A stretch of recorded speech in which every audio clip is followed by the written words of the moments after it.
Ambassador Elena Vasquez stood in what used to be the main diplomatic hall of New Geneva Station. The massive windows that once showed the beautiful blue swirl of the nearby nebula were now cracked and blackened.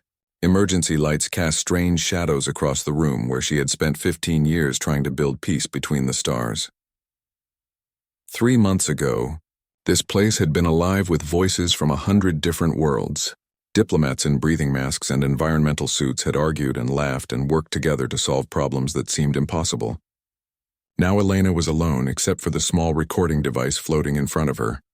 She looked down at the data pad in her hands.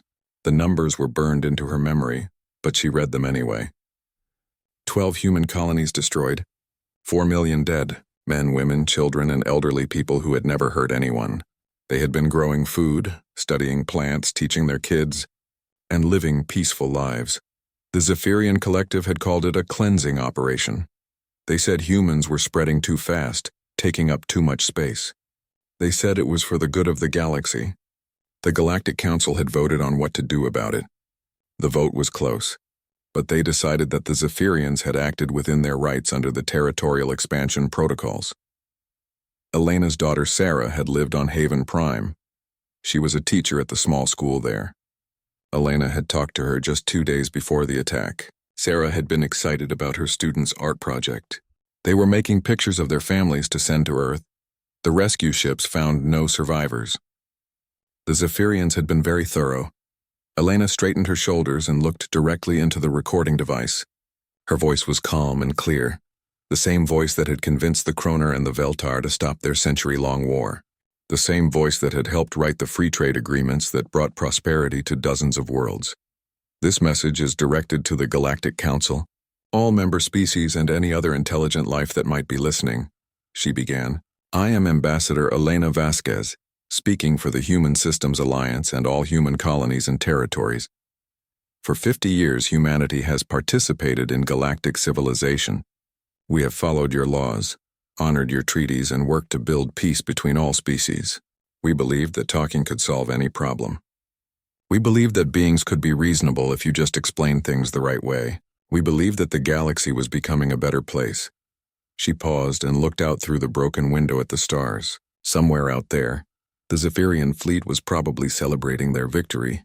Somewhere else, other species were going about their daily lives, trading and building and raising their children, knowing that the galaxy was safe because humans would always be there to mediate problems. 3 months ago, the Zephyrian Collective murdered 4 million human civilians, men, women, children, and elderly people who had never threatened anyone. They destroyed our research stations, our schools, our hospitals, and our homes.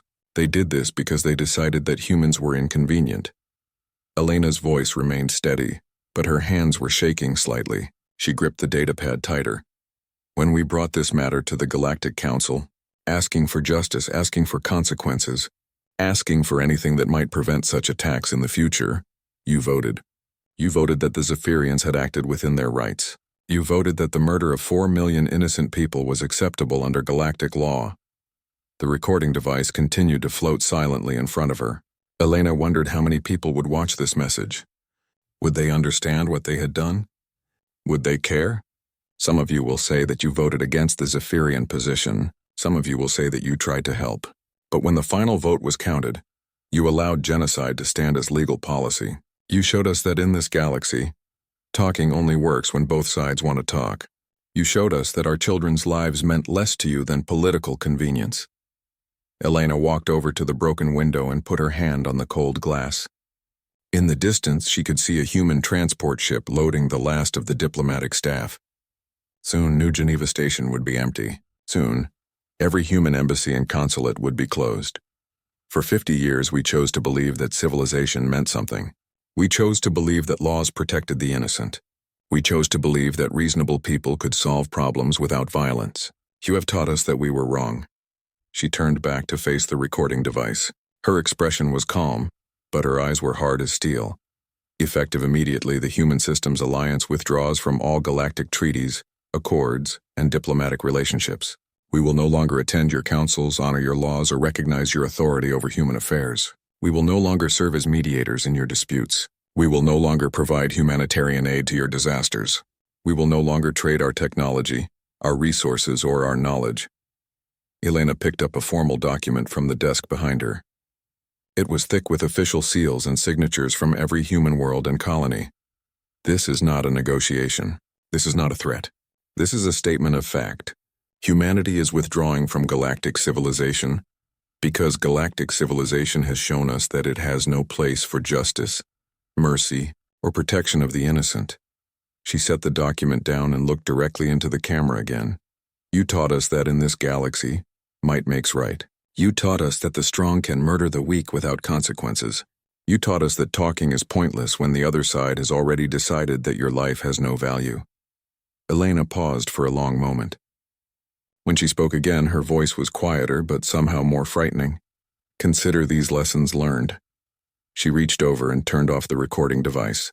The small machine's lights went dark and the room fell into silence except for the distant hum of the station's failing life support systems. Elena picked up her bag and walked toward the door. She didn't look back at the office where she had spent so many years trying to build a better galaxy. She had work to do now.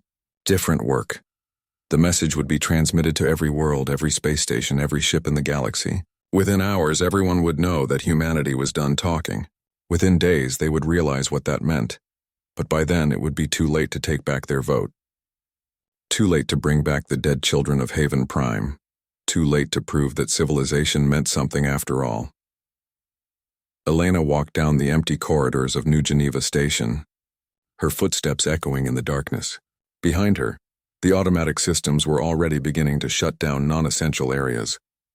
Soon, this place would be dark and cold and empty, just like the galaxy's last hope for peace. The transport ship was waiting at the dock, its engines already warming up. The pilot nodded to her as she came aboard. He didn't ask any questions. Everyone knew what this meant. As the ship pulled away from the station, Elena looked out the window one last time. New Geneva Station grew smaller and smaller until it was just another point of light among the stars. Soon even that was gone. The pilot's voice came over the intercom.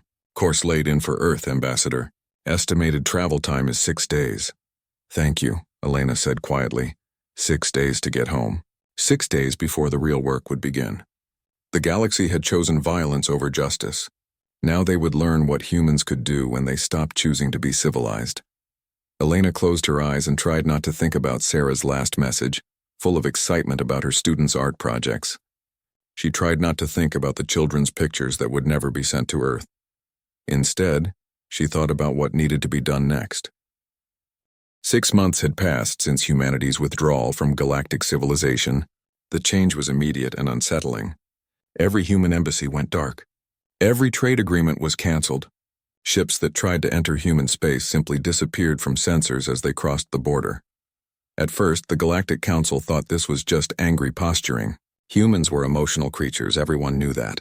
They would calm down, realize they needed galactic trade and protection, and come back to the negotiating table within a few weeks. But weeks turned into months, and human space remained completely silent. Commander Zrak of the Zephyrian Collective stood on the bridge of his flagship, looking at the tactical display. The hologram showed dozens of shipping lanes that used to pass through human territory. Those routes had carried goods and passengers between hundreds of worlds for decades. Now they were empty. Sir, another merchant convoy has requested permission to use the old Route 7 pathway, his communications officer reported. Zrak made a dismissive gesture with one of his forearms. Denied, no ship enters human territory. We've lost too many already.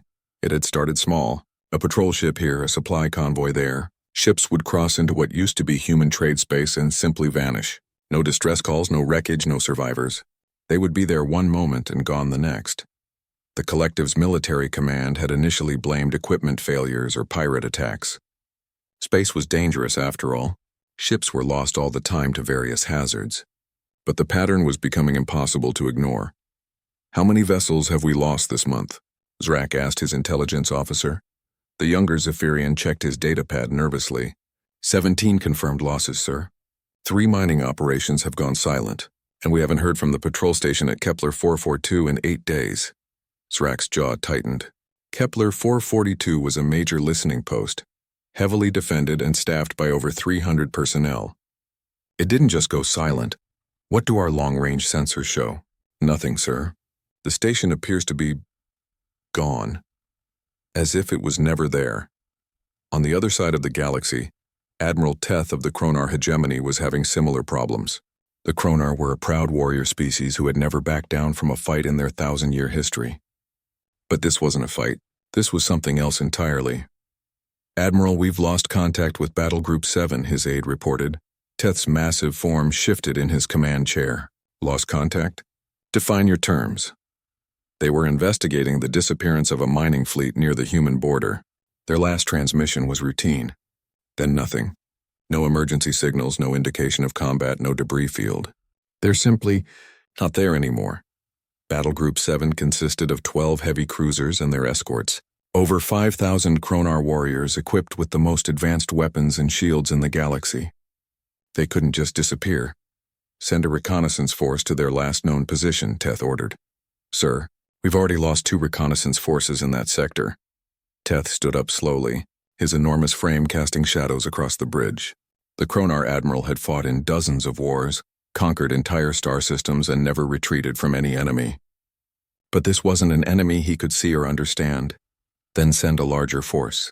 I want to know what happened to my warriors." 3 days later, the larger force also vanished. The disappearances weren't random. That became clear as intelligence analysts across the galaxy started sharing information. The humans were systematically targeting anyone who had supported the Zephyrian action, anyone who had voted to allow the genocide to stand. But they weren't just attacking. They were erasing. Ships, stations, entire outposts would simply cease to exist. There were no battles, no demands, no warnings. The targets would be there one day and gone the next, as if they had never existed at all. Trade routes that had operated for centuries were abandoned. Colonies that had thrived for generations were evacuated. The galactic economy began to collapse as species after species pulled back from any area that might bring them into contact with whatever humanity had become. Dr. Velana of the Altarian Trade Federation stood in her research lab, studying the data that had been collected from the edges of human space. The Altarians had been humanity's closest allies for decades. If anyone could understand what was happening, it should be them. But the data made no sense. "The sensor readings are impossible," her assistant said, pointing at the display. "Ships are appearing and disappearing from normal space in ways that violate every law of physics we know." Velana adjusted the holographic display to show the most recent incident. A Zephyrian patrol fleet had been investigating a distress signal near the human border. The sensors showed them arriving at the coordinates, beginning their search, and then, "Look at this," she said, highlighting a specific time index. For exactly 0.3 seconds, sensors detect massive gravitational distortions. Then the patrol fleet is gone and these distortions vanish as if they never existed. Her assistant studied the data carefully. Could this be some kind of new weapon technology? "Not just new," Velana said quietly. "Revolutionary. If humans have developed technology that can manipulate space-time itself, that can make objects exist and not exist at will. The implications are staggering." She had known humans for most of her career. They were innovative, certainly, but this level of technological advancement should have taken centuries. How had they developed such capabilities in just 6 months? Unless they had been working on it for much longer than anyone realized. Unless they had been preparing for this possibility while still sitting at the negotiating table, still trying to solve problems with words and treaties and careful diplomacy. The thought was terrifying. It meant that humanity had spent decades building relationships, negotiating agreements, and mediating disputes while simultaneously developing the capability to destroy any species that might threaten them. It meant they had always had the power to dominate the galaxy, but had chosen not to use it, until now. Velana's communication system chimed with an urgent message from the Altarian High Council. She read it quickly, her expression growing more worried with each line. The Council was considering sending a diplomatic mission to human space. They wanted to re-establish contact, to find out what had happened to their former allies, to see if there was still a chance for peace. Velana looked back at the sensor data, at the impossible readings that showed entire fleets being erased from existence. She thought about the humans she had worked with, the friends she had made, the trust that had been built over decades of cooperation. Then she thought about the vote in the Galactic Council. The Altarians had abstained, unable to choose between their human allies and the political pressure from other species. They had told themselves it was the safe choice, the reasonable choice. Now she wondered if there was any such thing as a safe choice when dealing with a species that could make your entire civilization disappear without a trace. She began composing her response to the High Council. She would recommend against the diplomatic mission. She would suggest that perhaps for the first time in galactic history, some doors were better left unopened. But she suspected they wouldn't listen. Politicians never did until it was too late. Somewhere in the darkness between the stars, human ships moved through dimensions that other species couldn't perceive, hunting targets that thought they were safe behind shields and armor and distance.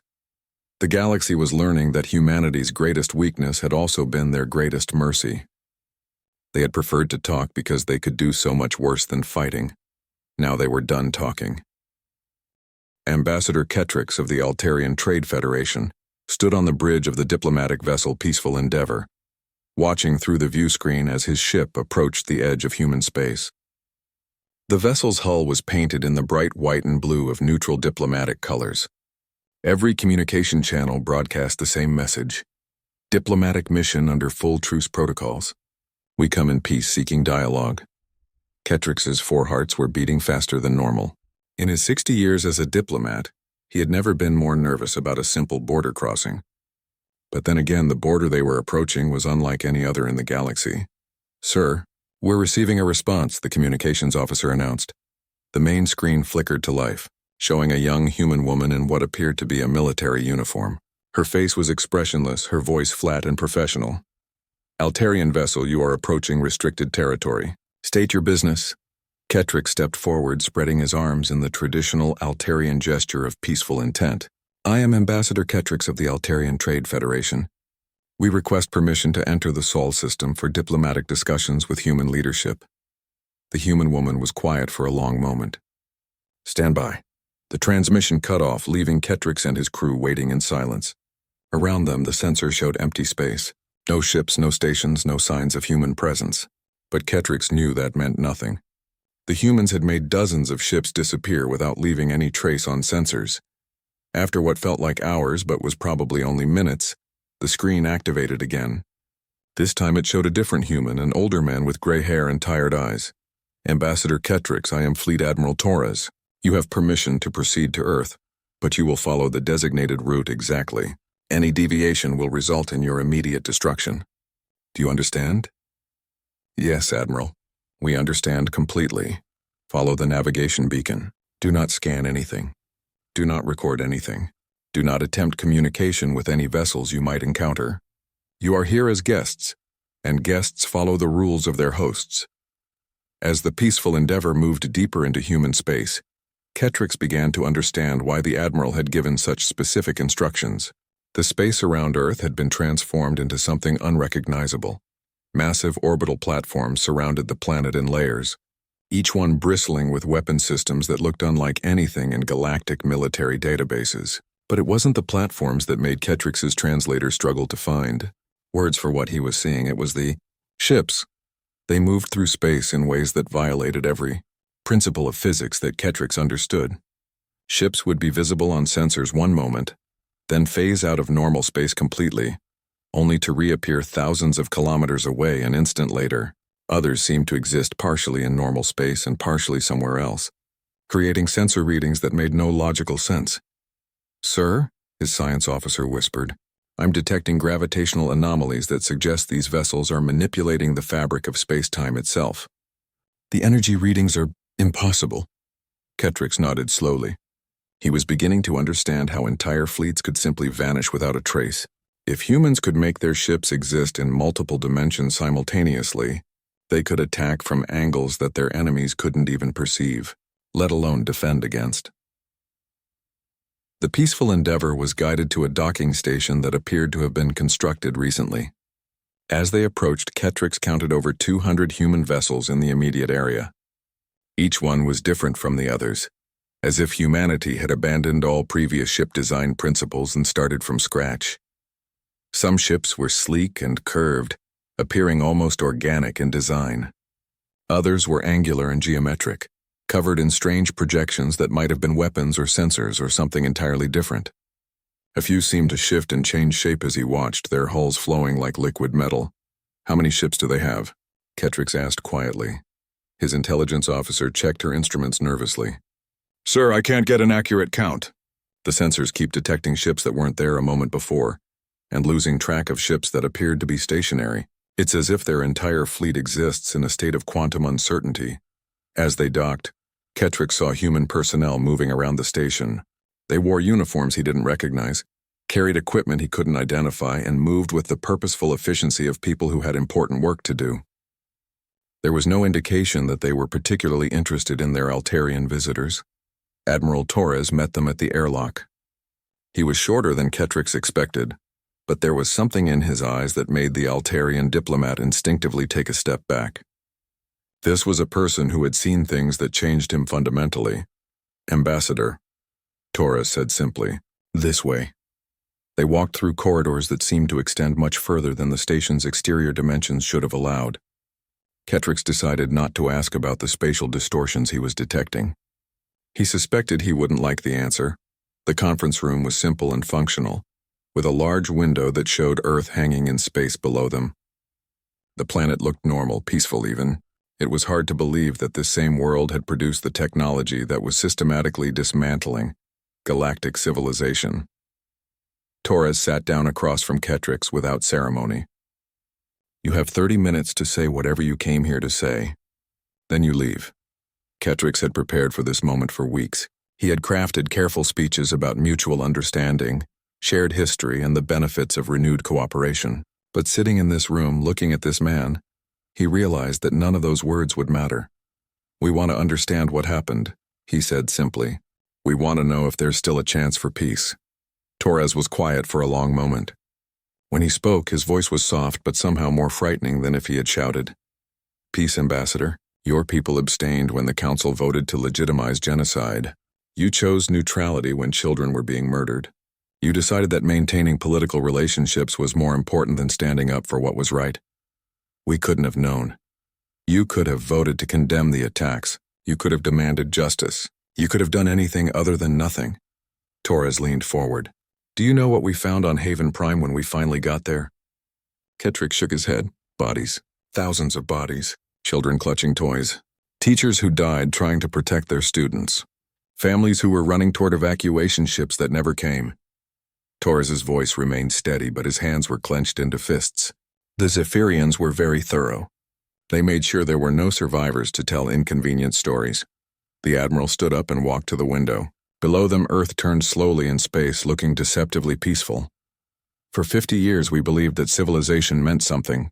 We believed that talking could solve problems, that reasonable people would choose justice over convenience. We were wrong. But surely there must be some way to—" "There is no way, Ambassador."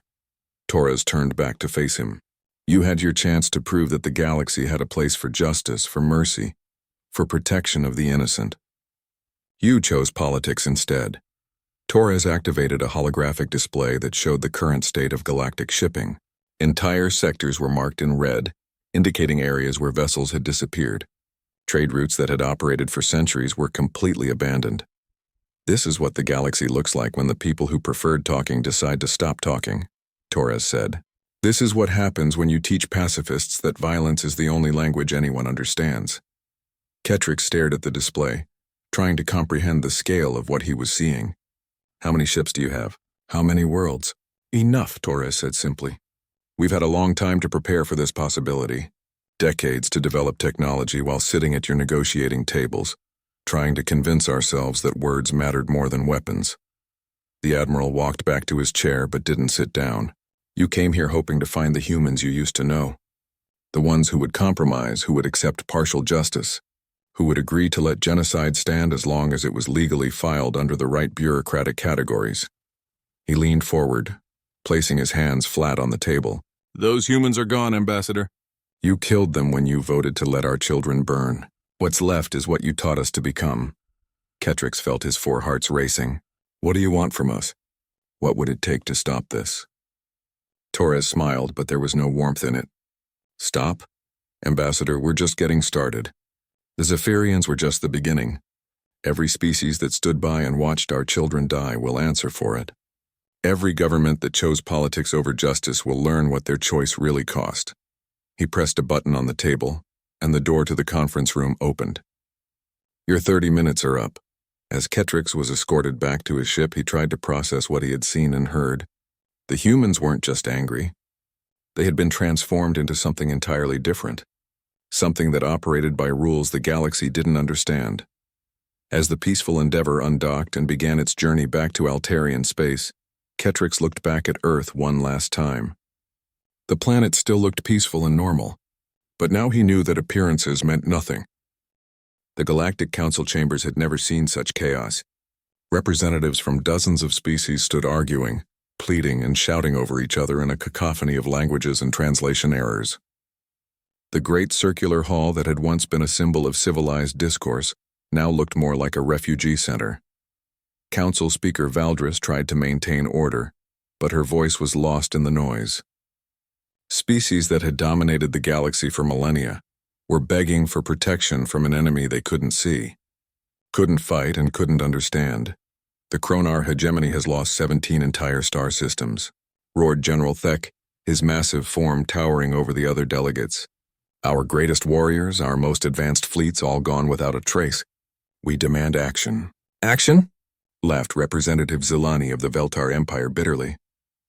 We've sent everything we have against them. 3 entire battle groups gone. They don't fight us, General. They simply erase us. Minister Grex of the Draconis Trade Confederation slammed his scaled fist against his podium. Our entire economy has collapsed. The trade routes we've used for 1,000 years are now death traps. Ships that enter those sectors simply cease to exist. Valdris finally managed to activate the chamber's sound-dampening field, forcing a moment of quiet. Please, we must maintain order. We're all facing the same crisis. Crisis? Screeched Ambassador Yeath of the Arachnid Collective. This isn't a crisis, it's an extinction event.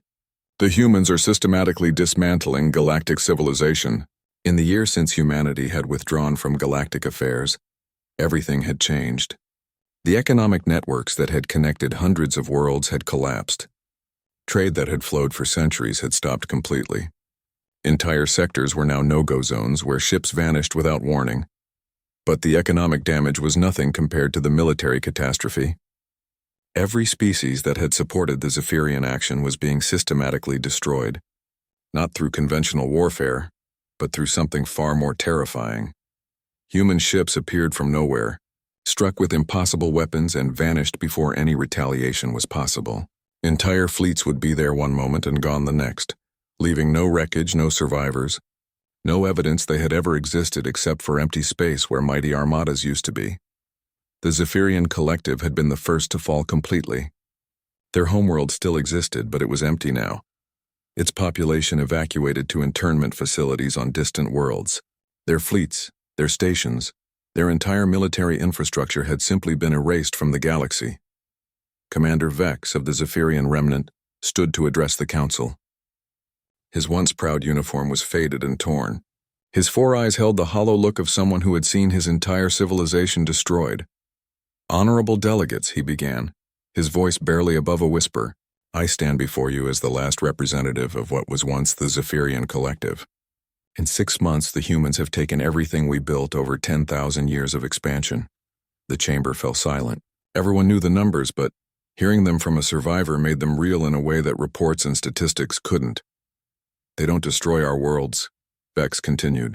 They take them apart, piece by piece, system by system, with an efficiency that defies belief. They strip entire planets of resources in days. They relocate populations with precision that suggests they know more about our logistics than we do ourselves. He activated a holographic display, showing what remained of Zephyrian space. Most of it was simply empty now, marked with warning beacons that advised all ships to stay away. They've built something in our former territory. Our long-range sensors detect structures that dwarf anything we ever constructed. Manufacturing facilities that seem to violate the laws of physics. Shipyards that produce vessels faster than should be possible. Representative Kellis of the Canopian Republic stood up shakily. How many ships do they have now? Vex looked at his data pad, though everyone could tell he had memorized the numbers long ago. Unknown. Our best estimates suggest they're producing more ships in a month than most species build in a decade. But that's not the terrifying part. Then what is? Demanded General Tech. The ships keep getting better. Each new design is more advanced than the last. They're not just building a fleet. They're evolving one, learning from each engagement, improving with each victory. Dr. Miran of the Scientific Alliance accessed her own data files. Our analysis of the few encounters where any data was recovered suggests that human technology has advanced by centuries in just 1 year. They're using energy sources we don't understand, manipulating forces we can't detect, operating in dimensions we can't perceive. How is that possible? Asked Valdris. It isn't, Dr. Miran replied simply, unless they've been working on this technology for much longer than we realized, unless everything we thought we knew about human capabilities was deliberately misleading. The implications hung in the air like a toxic cloud. For 50 years, humans had sat in these same chambers, negotiating treaties, mediating disputes, appearing to struggle with the same technological and logistical challenges as everyone else. Had it all been an act? Had they been preparing for this war while pretending to believe in peace? Admiral Corex of the Hegemony Defense Force activated his tactical display. The pattern of their attacks suggests complete knowledge of our defensive capabilities, our fleet movements, our strategic priorities. They're not just technologically superior, they're informationally omniscient. You're suggesting they were spying on us all along? Asked Valdris. I'm suggesting they were learning from us, Corex replied grimly. Every treaty we negotiated, every military exercise they observed, every technology we shared with them in good faith. They were studying us, understanding us, preparing to defeat us. The chamber erupted in angry voices again. But this time the anger wasn't directed at the humans. It was directed at themselves, at their own blindness, at their failure to see what was coming. Representative Quell of the Botanical Federation managed to speak over the noise. What do we do? How do we fight an enemy that can erase entire civilizations without leaving a trace? We don't fight them, said a new voice from the chamber's entrance. Everyone turned to see Ambassador Ketrix of the Altarian Trade Federation walking slowly down the central aisle. He looked like he had aged decades in the months since his diplomatic mission to human space. I've seen what they've become, Ketrix continued as he reached the central speaking area. I've seen their ships, their stations, their capabilities. We're not dealing with the humans we used to know. We're dealing with something that we created by teaching them that their mercy was weakness. He activated his own holographic display, showing the massive defensive installations around Earth and the impossible ships that phased in and out of normal space. They have technology that makes our greatest achievements look like children's toys. They have ships that exist in multiple dimensions simultaneously. They have weapons that can erase matter from reality itself. Valdris leaned forward in her chair. Are you saying we should surrender? I'm saying we should beg, Ketrix replied quietly. We should get on our knees and beg for forgiveness from the people whose children we let die because it was politically convenient. General Thek roared in outrage. The Kronar do not beg. We have never surrendered to any enemy. Then the Kronar will be erased from history, Ketrix said simply. Just like the Zephyrians. Just like everyone else who thinks they can fight gods with conventional weapons. The chamber fell silent again. The word gods hung in the air and everyone understood that it might not be metaphorical. If humans could manipulate space-time itself, if they could make objects exist and not exist at will, if they could rewrite the laws of physics to suit their needs, then what were they if not gods? Valdris stood up slowly. Then what do you propose, Ambassador? A message, Ketrix said. A galaxy-wide broadcast. Every species, every world, every ship.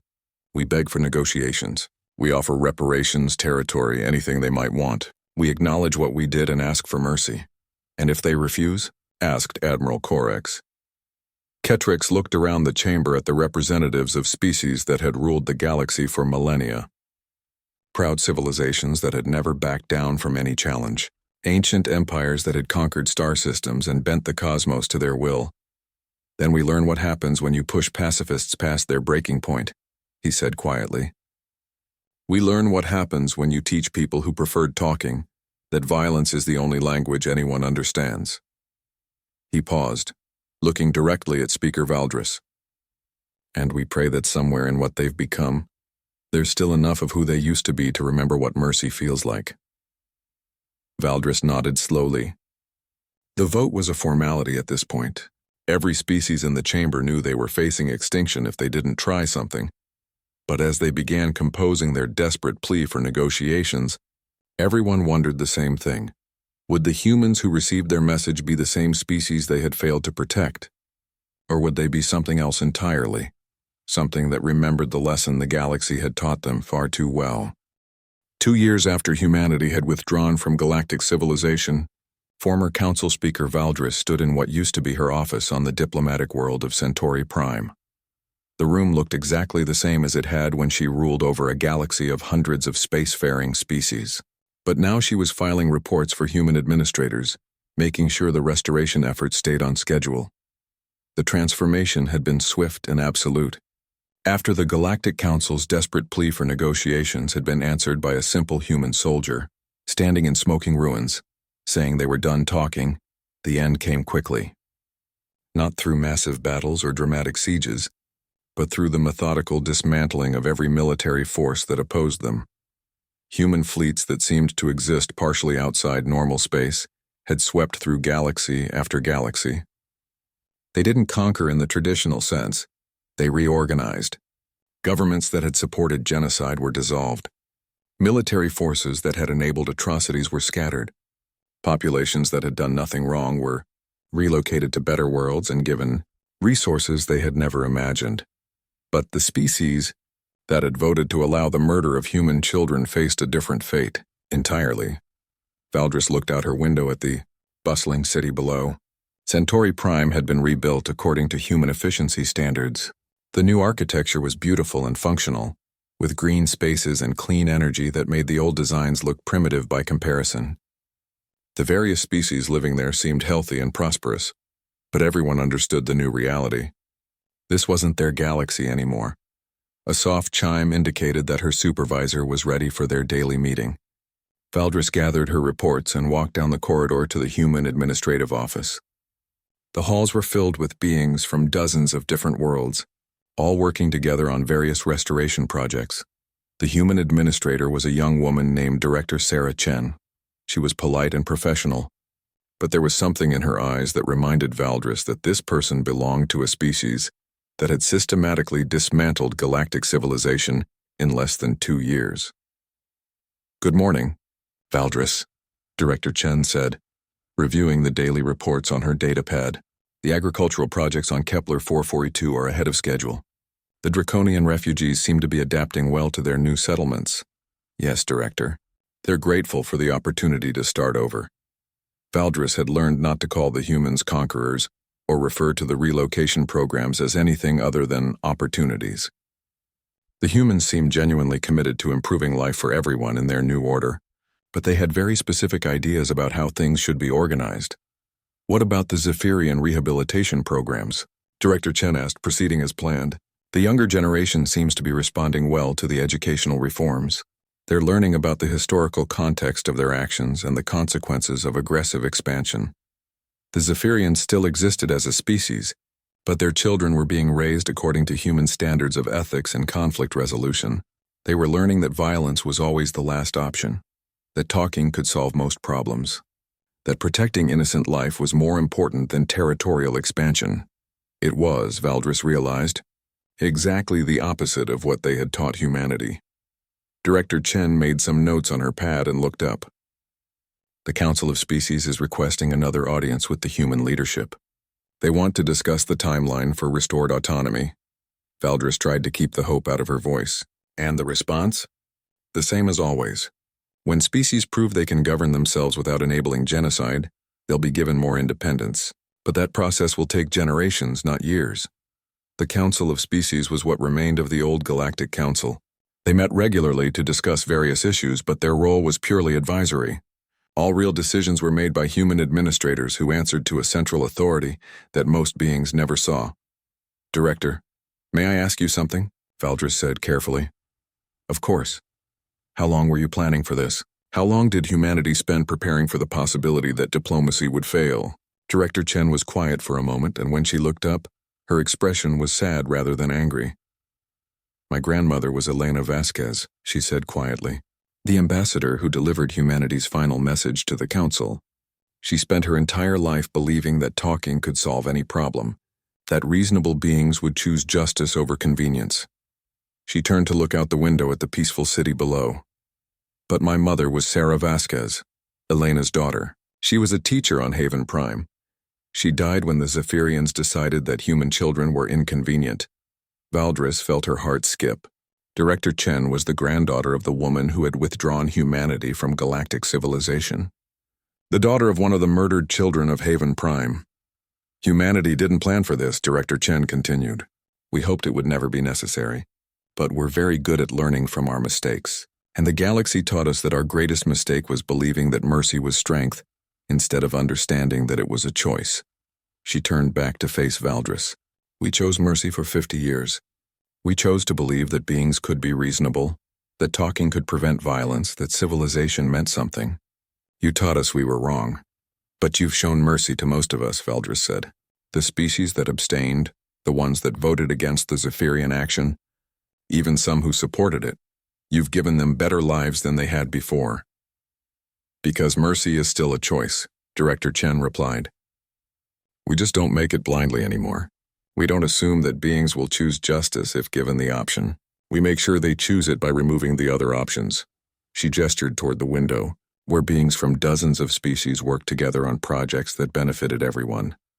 This galaxy is more peaceful than it's ever been. Trade flows efficiently. Disputes are resolved quickly.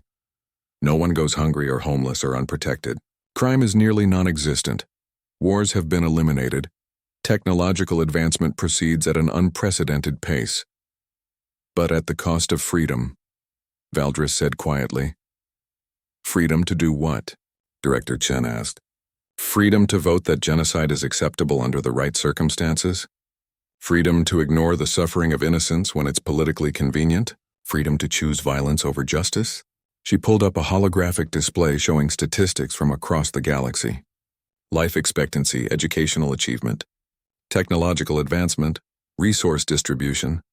Every metric showed dramatic improvement. The beings living under human administration are healthier, safer, more prosperous, and have more opportunities than they ever did under the old system. The only freedom they've lost is the freedom to hurt others without consequences. Valdris studied the data, trying to find some flaw in the human approach. But the numbers were undeniable. The galaxy was objectively better under human rule than it had ever been under the old council system. Don't you miss it? She asked. The debates, the negotiations, the feeling that you were building something together through consensus and compromise. Director Chen was quiet for a long time. When she spoke, her voice was very soft. My mother used to tell me about her students, how excited they were about their art projects, how proud they were when they learned something new, how they would run to her with scraped knees and small problems that seemed enormous to them. She touched something on her desk, a small framed picture that Valdris had never noticed before. It showed a young woman surrounded by smiling children of various alien species. I miss believing that talking could have saved them, Director Chen said. I miss the galaxy where their deaths would have mattered more than political calculations. I miss the universe where innocence was protected instead of being treated as an acceptable casualty. She looked directly at Valdris. But that galaxy never existed, did it? It was just a human delusion, a naive belief that other species shared our values.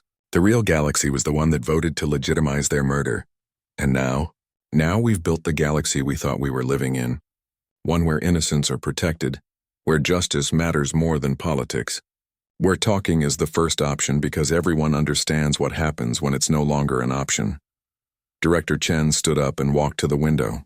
Below them, the city hummed with productive activity. Children of a dozen different species played together in parks while their parents worked on projects that would benefit everyone. It looked peaceful and prosperous and safe.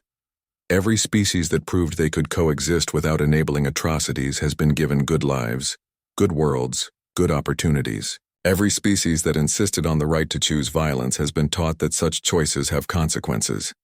She turned back to Valdris. The galaxy is exactly as peaceful and just and prosperous as we always said we wanted it to be. The only difference is that now peace and justice aren't optional. Valdris looked at the statistics again, at the evidence of unprecedented prosperity and safety across hundreds of worlds. She thought about the children playing in the parks below. growing up in a galaxy where they would never have to fear the kind of violence that had consumed Haven Prime. "Do you think," she asked carefully, "that there will ever come a time when